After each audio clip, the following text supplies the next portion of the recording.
Please help me make welcome an amiable gentleman with an unusual swagger that is second to none. Please help me celebrate the MD and CEO of Aradel Holdings PLC, Mr. Adegbite Falade, for his keynote address. Can we please celebrate him as he approaches the podium? Thank you very much. Good morning. There are some introductions that make your leg begin to shake. And you could, thank God that I have something written down. I would have forgotten what I'm going to say.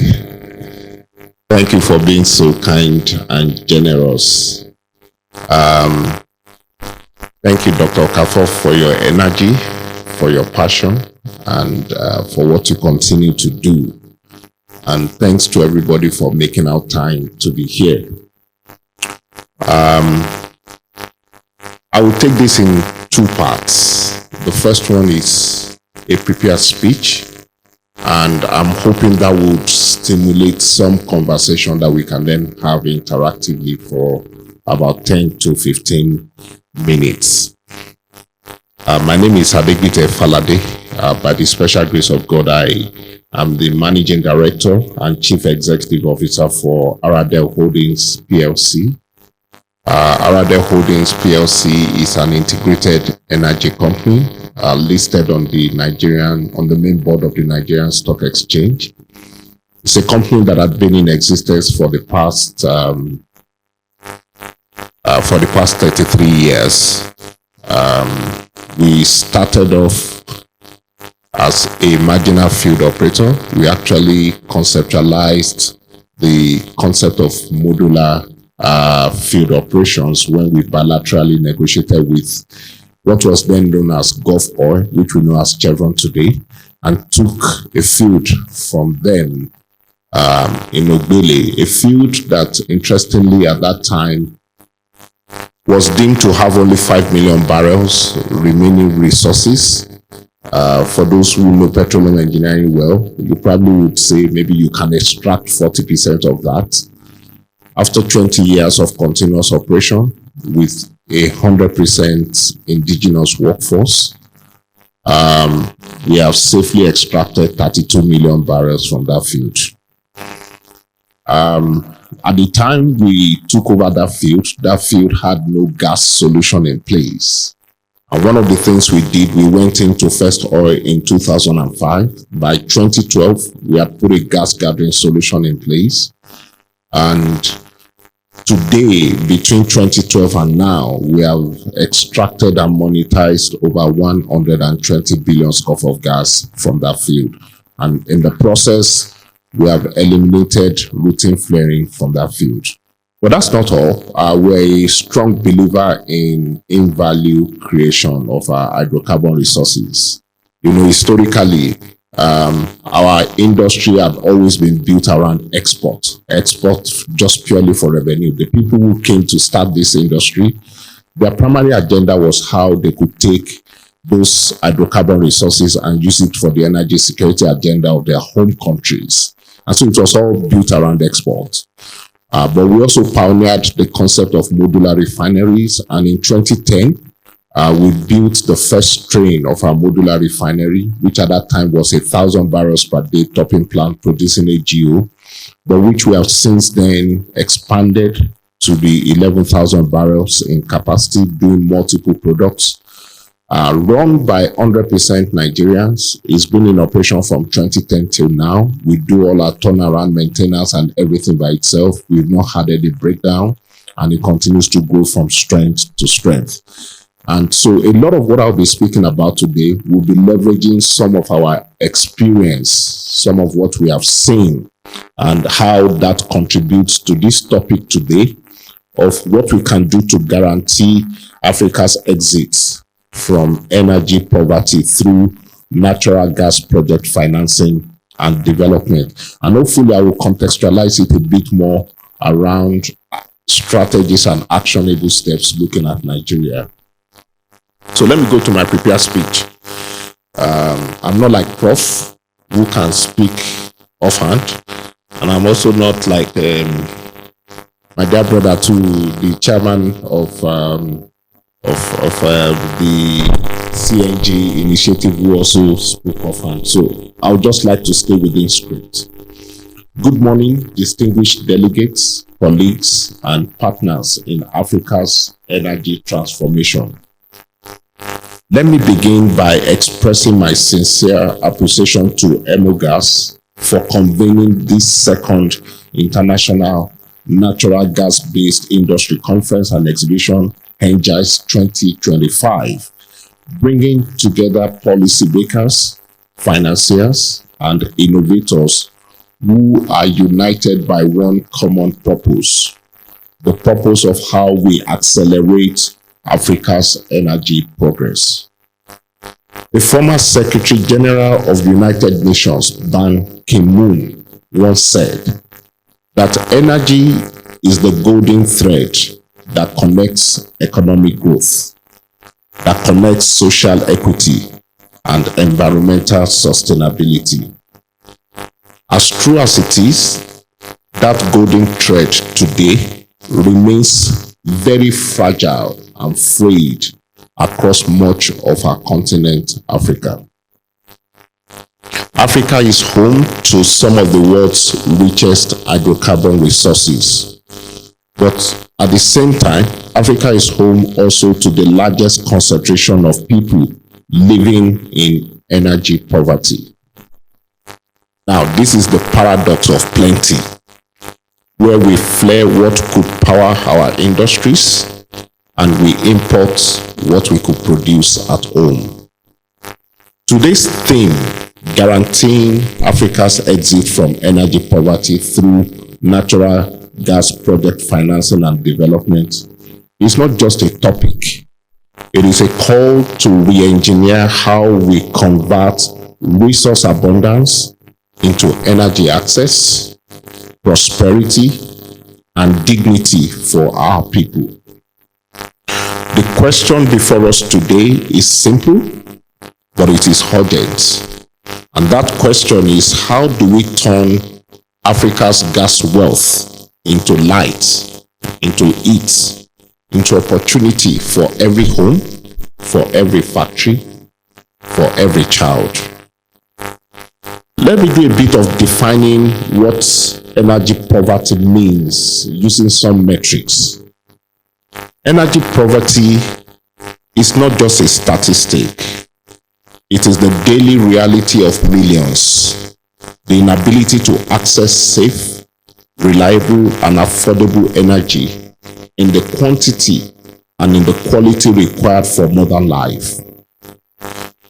According to the International Energy Agency, about 600 million Africans still lack electricity.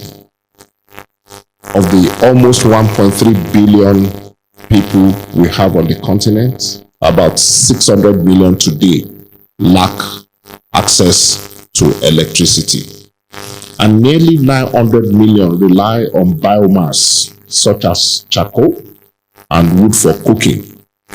An inevitable crisis that causes approximately 490,000 premature deaths each year from inhalation of smoke. Of that 490,000, every day that you and I wake up, about 120 people in Nigeria die because of smoke inhalation as a result of cooking. And the saddest part of this is that the most exposed are women. Women who depend on charcoal in order to cook and put food on the table. Let me speak about another metric.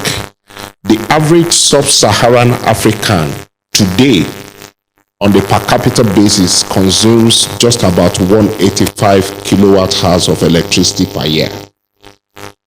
Now, the average consumption for the average person in Europe is around 6,500 kilowatt hour. In other words, the typical average person living in sub-Saharan Africa gets only about 2.8% of the quantum of electricity that his counterpart gets in Europe. It's even worse when you go to the United States, which is 12,700 kilowatt hour. What it means is that the quantum of access or the access to electricity by a typical person in the sub-Saharan Africa is just about 1.5% of what his counterpart gets in the United States. And we're all competing in the same global world. Nigeria today, with more than 200 million people, consumes roughly the same total electricity annually as just one city, and not the most industrialized city, just one city in the United States, the city of San Antonio. What San Antonio consumes as electricity in 1 year is equivalent to what the totality of Nigeria consumes in 1 year. In rural Nigeria, where the bulk and the majority of our population resides, 34% of the households, only 34% have access to electricity. It's a bit better when you come to the urban areas, the Abujas of this world, the Lagos of this world, and the Port Harcourt of this world. The statistics gets to about 86%. But the bulk of our population, it comes to an average of just about 34%. Ladies and gentlemen, this is more than an infrastructure gap. It's a development divide. Without electricity, factories stand idle, schools go dark, hospitals cannot perform diagnostic tests, hospitals cannot carry out surgical operation or refrigerate vaccines. I have a very, very nasty experience sometimes back when my mom had to go through an open heart surgery in one of our leading teaching hospitals here in Nigeria. The surgery commenced, and all of a sudden, while the surgery was going on, NEPA went. And then they put on the first generator, and the first generator did not work. They had a backup generator, the backup generator did not work. A procedure as complicated as an open heart surgery was completed with torchlight. That is the reality of where we are today. Energy poverty suppresses productivity, it deepens unemployment, and it locks entire regions into a state of underdevelopment. So energy poverty is both an economic and a moral challenge. And in the 21st century world where we are at today, it should not be acceptable under any condition that we're still grappling with energy poverty. And to that extent, solving energy poverty is not optional and should not be seen as the sole responsibility of governments, even though it's the people in government that campaign that they want to fix the problem, but it should not be their sole responsibility. It's not optional. It has become a prerequisite for achieving Africa's sustainable development goals, and most importantly, that of industrialization and catalyzing inclusive growth across our continent. Let me speak a bit more around this energy poverty in Africa and what it means for us economically. Unfortunately for us in Africa, our story is not one of scarcity. It's one of non-development. It's one of underutilization. Today, as a continent, we hold approximately 9% of the global proven natural gas reserves. In fact, as a nation, Nigeria, with its more than 209 trillion standard cubic feet of gas, holds significant gas resources. And earlier on, one of the earlier speakers spoke about the fact that Nigeria is more of a gas-endowed province than oil. It is true. At the current rate of extraction, if we are not adding more reserves to our oil, we can finish producing it in the next 50 odd years. In context, when you look at what our gas resources are today, it gives us a run rate of production that is at least 2.5 times that of oil. So we're more of a gas nation, supremely endowed. But whilst the continent holds about 18%, what we attract in terms of global energy investment is just barely 5%. So there's a disproportionate attraction of capital to the quantum of resource that we hold. Meanwhile, at the same time, 33 of the world's 46 least developed countries today are in Africa, and with an average income that is below $1,000 per capita. If we're going to bridge the economic gap, we need to reduce poverty. It will ride on the back of a sustained GDP growth of between 6 to 7% per year. Let me put that in context. Right now, we're having the best run of our GDP performance in over 10 years, and we're doing somewhere between 3.5 and 4%. But the demand that is on us today, and when I talk about that GDP performance that Nigeria is having today puts us within the top 5 globally today. But as a continent, we need to be doing at least double of what Nigeria is doing. The reality is that this sort of growth trajectory is unattainable without having abundant, reliable, and affordable energy. So consequently, to bridge the gap, Africa must double its power generation capacity from today about 260 gigawatts to about 510 gigawatts by the year 2030. Now, this alone, if done, can help to deliver universal access and unlock more than $500 billion in additional GDP on an annual basis. This is where natural gas comes in, because natural gas then becomes the bridge to the energy future of Africa. Depending on who you are listening to, some people say that natural gas is a transition fuel. Either way, natural gas is all that we have right now and is the most future-proof natural endowment that God has given us. It's more compliant in terms of carbon emission, less carbon emission than coal, less carbon emission than oil. It is acceptable. It's able to replace firewood and charcoal. It's able to help us save lives and arrest deforestation. Across Africa, natural gas can power at least 3 transformative pathways.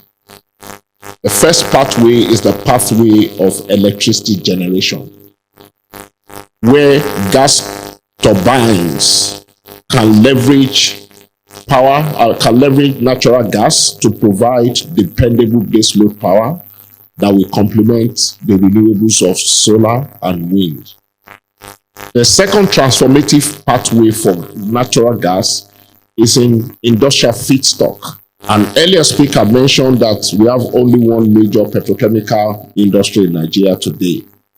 When you look at all the gas or energy investments that we could have, none of them has got the capacity for employment like the petrochemical industry.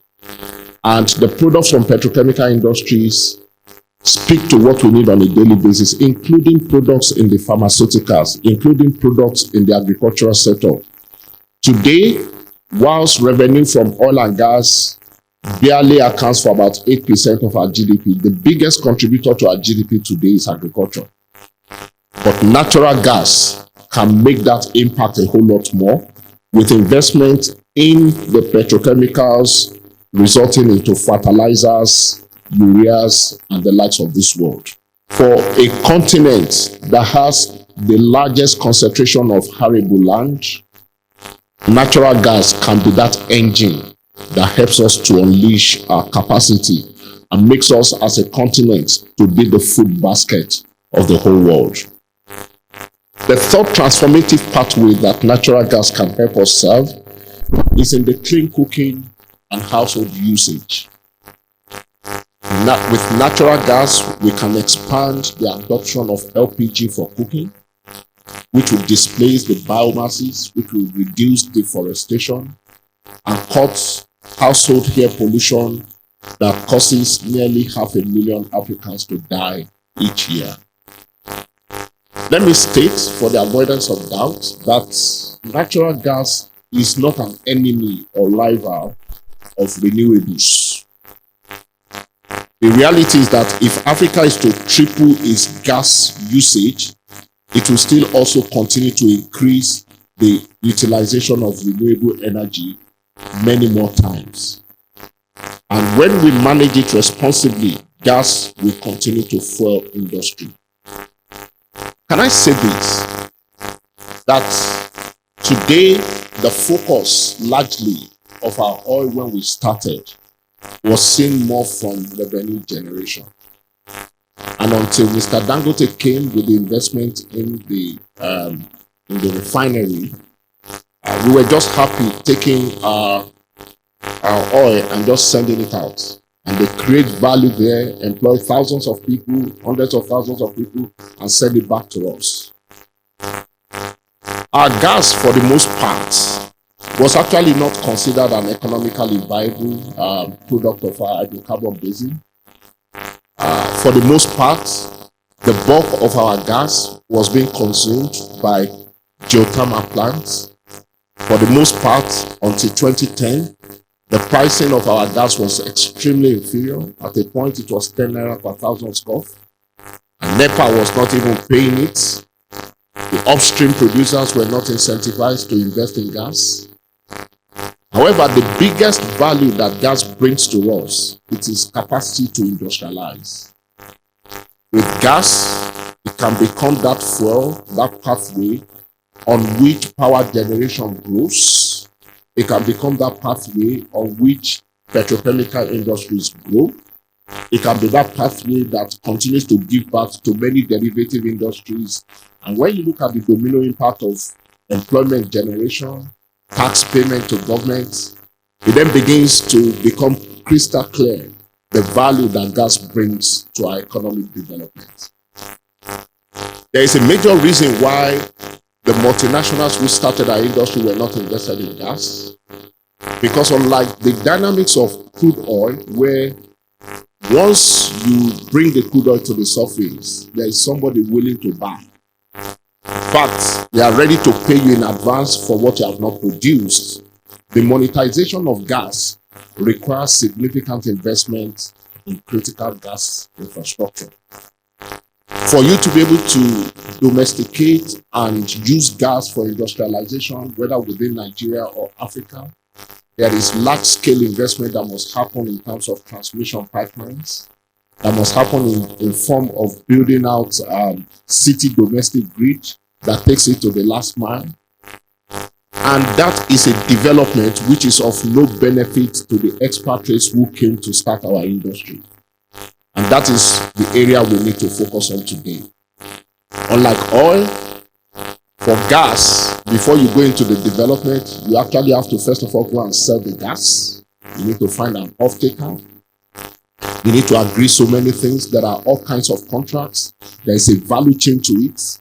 And many times, a number of issues that deal with bankability, which I'm going to talk about, becomes part of the reasons why we are not seeing investment in gas, and we have not seen gas taking the role that it should with respect to industrializing our economy. So let me get back on track and then speak to financing natural gas projects and what are some lessons that we've seen in other places and how can we leverage those lessons for our own local experience.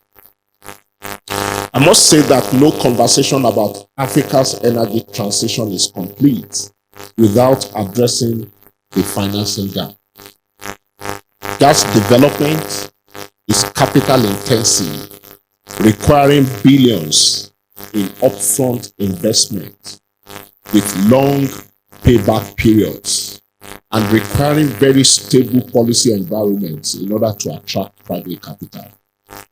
And I think one of the biggest challenges that we have had that has made financing of our natural gas not to be as available as we have for oil is the fact that we have treated gas from a socialist point of view. We have taken gas as a commodity that needs to be subsidized. And in that subsidized arrangement, we have stifled the ability of capital flow. Capital is always very comfortable where it sees a return path. And so when you tell me that for a molecule of gas, I'm selling it at 10 naira per thousand scoff, or when I graded it to $2 per thousand scoff, I'm not able to see how it comes back by way of collecting my revenue. It creates a challenge. And these are some of the issues we need to deal with. Since 2021, over 20 developed countries, among them the UK, Canada, and Germany, pledged at COP26 to stop all overseas fossil fuel financing. The Glasgow Financial Alliance for Net Zero, which is a consortium of 450 financial firms that controls over 130 trillion in assets, have also followed suit. And they have restricted access to debt and insurance for hydrocarbon projects. The impact of this on Africa has been very severe. Development finance institutions, including the World Bank, IFC, and even the African Development Bank, have over this period become cautious. And unfortunately, our own local banks do not have the balance sheets to underwrite multi-billion-dollar gas infrastructure. And if we will exploit gas, we must make these investments. Today, most of our banks in Nigeria are maxed out in terms of their single obligor limit exposure to our industry. A number of them have funded downstream projects. A number of them have formed upstream projects.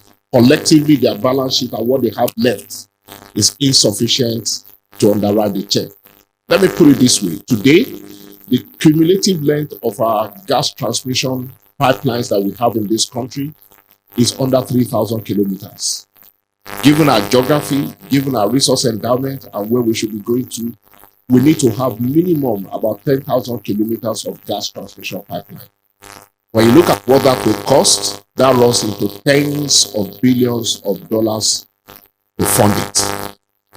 The challenge is, where do we attract the financing from? Ironically, when we look at the way people have looked at this and how they've leveraged it, I think there are some lessons that we can learn. And I'd like to just take one of those cases, the case of Qatar. Let me speak a bit about Qatar, which shares in some ways very similar data compared to Nigeria.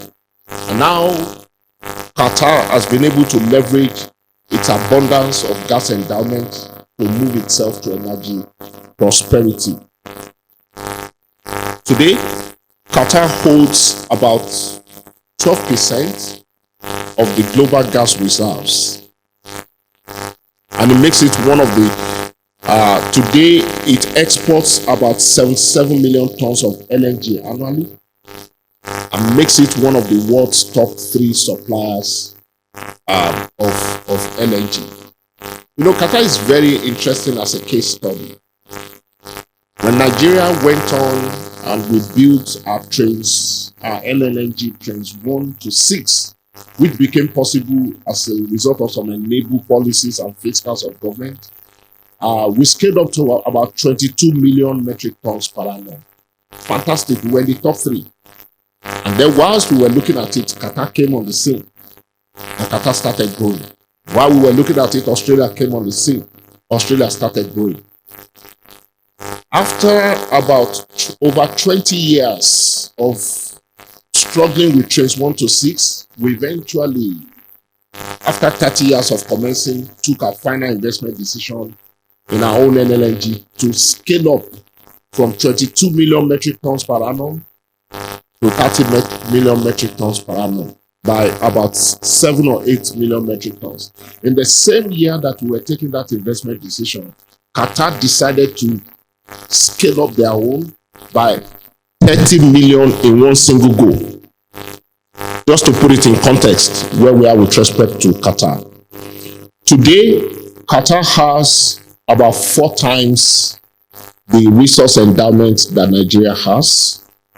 Qatar is a population of 3 million people. Nigeria is a population of more than 200 million people. Today in Qatar, everybody has access to electricity. We take the average of our 34% in urban areas to our 86% in rural areas. 34% in rural areas and 86% in urban areas. Our own is about 55%.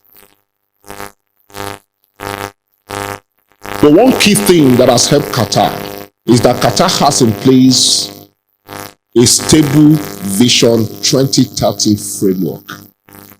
A framework that subsists beyond change in government, if there is ever anyone, change in parties, and that holds the entire nation to a framework by which they will continue to progressively develop their gas resources. Unfortunately for us, has a bit of policy volatility. And for our over 60 years of oil and gas experience, it wasn't until about 3 years ago that we had an enabling act that spoke to gas. Up until 2021-22, when the PIA was passed, we were operating under the Petroleum Act that had no clear provision for gas development. Everything was centered on oil.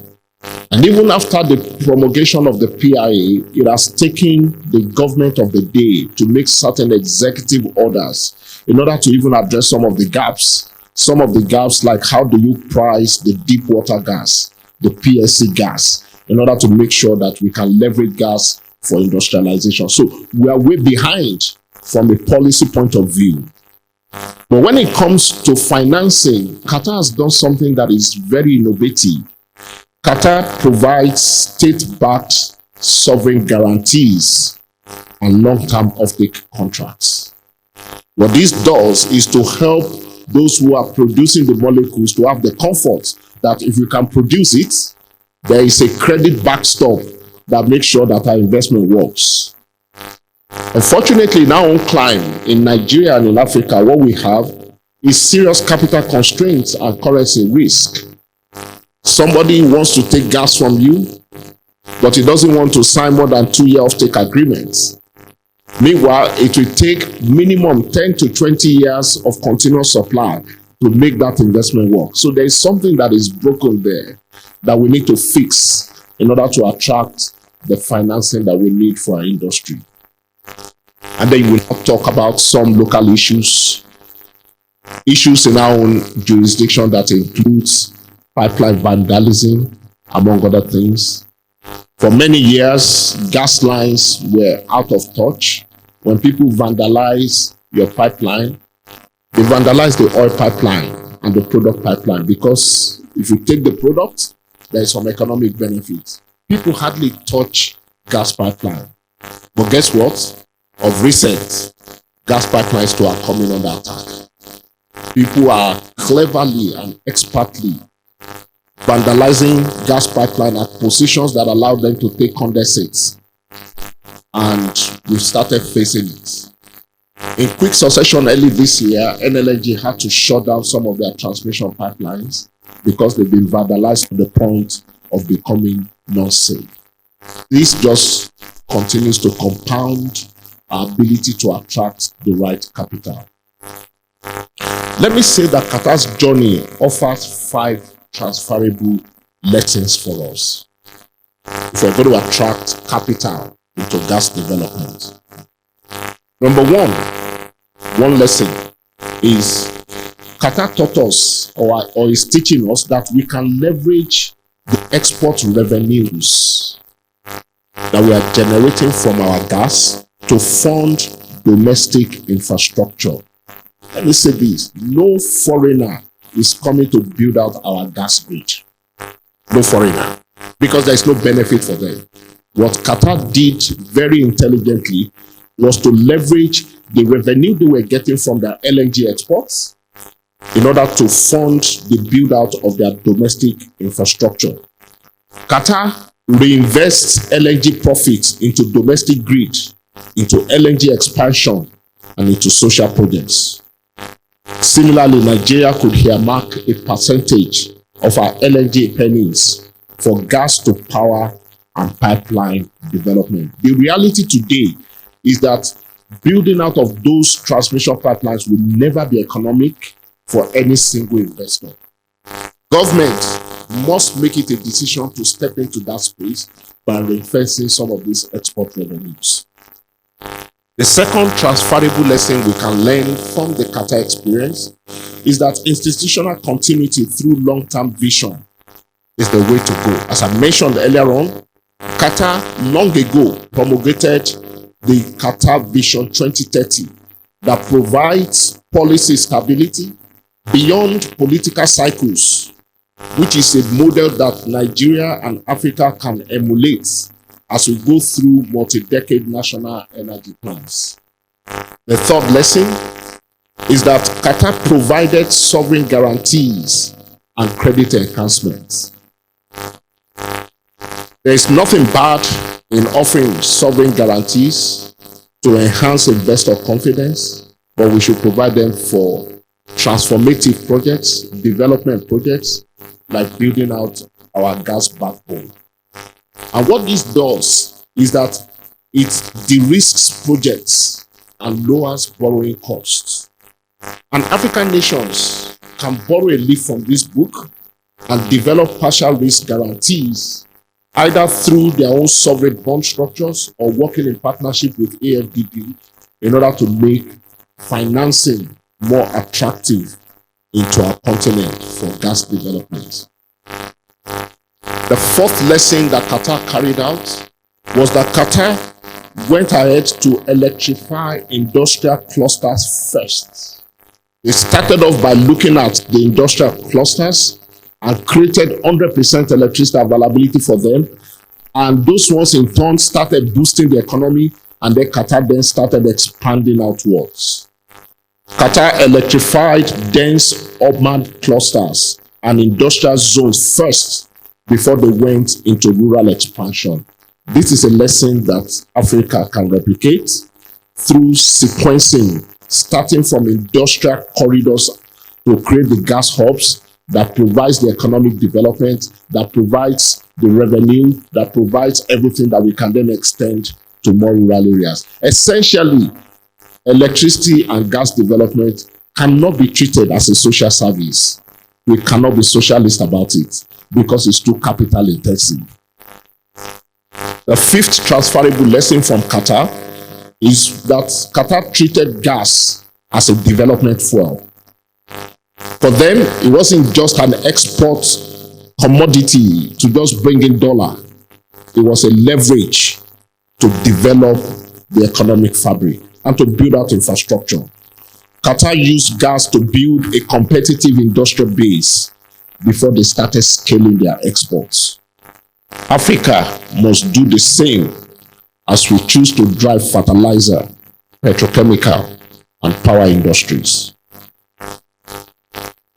We may not be able to replicate Qatar's population scale or wealth, but we can emulate Qatar's discipline and clarity of purpose. It's only when we do that resource abundance becomes a blessing, because we're able to govern with stability and strategy. Let me speak to what could be some strategic response and some pathway forward. Ladies and gentlemen, if Africa's energy transition will have a capital, if there is going to be anywhere we call the capital of Africa's energy transition, certainly it must be Nigeria. And the reasons are not far-fetched. On the aggregate, we hold the continent's largest natural gas reserves, which today stands proved at 210 trillion standard cubic feet, majority of which came as a result of accidental discovery as we were looking for oil, but which potentially, if we start focused gas development, can grow threefold into over 600 trillion standard cubic feet. But yet, we utilize only a fraction of it domestically. Nigeria must convert reserves into resilience through three strategic commitments: policy credibility, innovative financing, and infrastructure security. We have no other choice than to leverage the PIA as a starting point to create a stable fiscal and regulatory environment. We must demonstrate fiscal discipline and regulatory continuity that signal to the market that our gas agenda is irreversible, even if we have regime changes. Today, our infrastructure gap is too wide to be the subject of public funding alone. We must blend sovereign development and private capital. And we can leverage funds, some of which are being accrued today under the PIA, in the midstream and downstream gas infrastructure fund. We must set up ourselves to attract DFI and ESG-aligned investors. We can create gas infrastructure bonds, such as was created for NLND Train 7. We can mobilize our huge local pension funds and insurance capital into long tenure projects that help us to build out the critical backbone infrastructure for gas commercialization. It is unacceptable that gas pipelines will operate in an environment of vandalism and insecurity. We need to take every step to de-risk investments as we create joint security corridors and incorporate community stakeholder frameworks that make our local people to be the guardians of our national assets. We must do that on the principle of shared prosperity. Regionally, as we expand the West African gas pipeline and the Trans-Saharan gas pipeline to connect Nigeria's gas to continental demand, we must leverage that to cement our status as the engine of Africa's energy transition. These corridors will certainly position Nigeria as the heart of a continental gas market, supplying not only energy, but also industrial feedstock to our neighbors. If we build credibility, if we create bankable projects and secure our infrastructure, Nigeria will not just supply gas to the world, we will power Africa's economic renaissance. Let me begin to round up. Governments can mandate domestic gas allocations from our LNG exports. Specifically today, we can work on creating gas-based industrial zones and special economic zones just to start the revolution. Today, the biggest signal that determines the bankability of our projects, aggregately in Nigeria, you might not realize this, is our power tariff. About 80% of the gas that is sold into the domestic market today are used to power our gencos.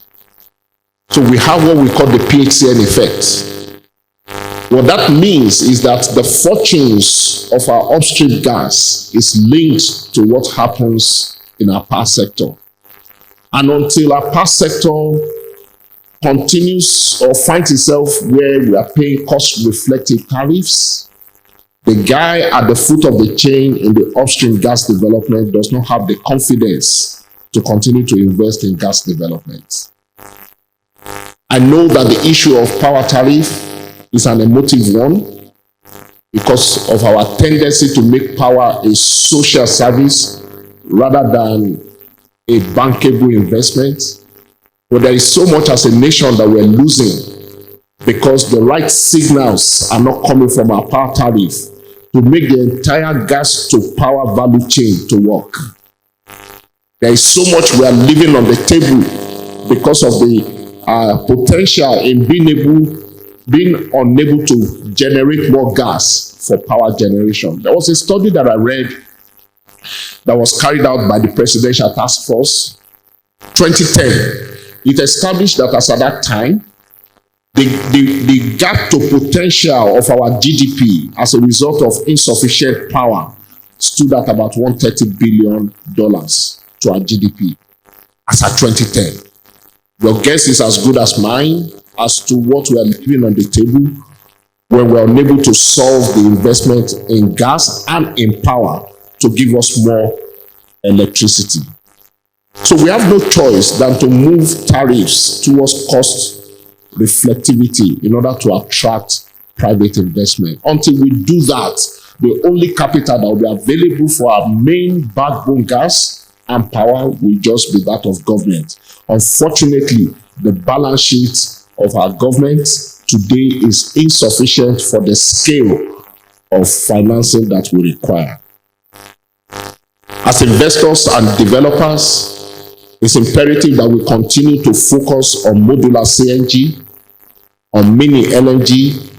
The pathway is not just the large-scale projects, it's a combination of the large-scale projects and the smaller ones. And we must appreciate what the presidential initiative on CNG is doing. What my brother is doing with his team is a fantastic job. It helps us to begin to scale. There is a place for that. But as there's a place for that where we can aspire to, there's also a place for the bigger backbone investments. In order to attract climate finance, we must continue to align with ESG objectives. At the African level, we need to establish a Pan-African gas financing facility and find ways to standardize cross-border pipeline tariffs that ensures a continuous flow across the continent. Let me speak in rounding up on Vision 2035, what I call the vision of Africa beyond energy poverty. Can we just imagine the Africa we can build by 2035? Picture an Africa where every home has electricity, where every child can study at night, where every enterprise from Kano to Kigali has reliable power to compete globally. An Africa where LPG replaces charcoal, where gas fuels fertilizer plants that secure food supply, and where pipelines connect nations the way railways once did.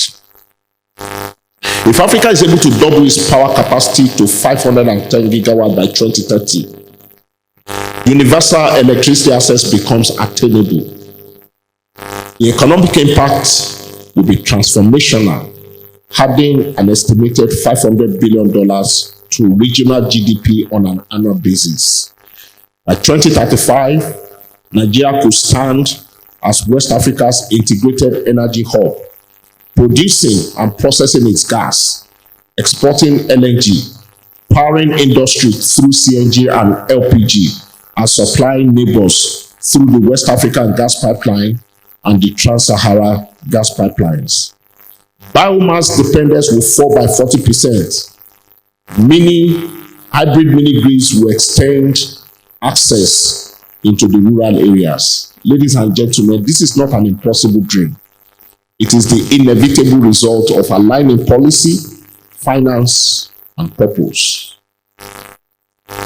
My dear friends and colleagues, history will not remember us by the barrels we extracted or the amount of standard cubic feet of gas that we flared. History will remember us for how we used our resources to uplift our people. Energy poverty is not destiny. It's not our destiny. It is the result of inaction. But the solution lies in deliberate investment in natural gas and deploying our gas resources with urgency and purpose. Governments must lead with credibility. Investors must commit capital. Communities must own the projects. And partners must embrace equitable financing. Africa's exit from energy poverty will not come from speeches. It will come from steel. It will come from finance. It will come from resolve. Let us together build the pipelines that light our future, not the flares that burn our past. Together, we can guarantee Africa's irreversible exit from energy poverty. Thank you, ladies and gentlemen.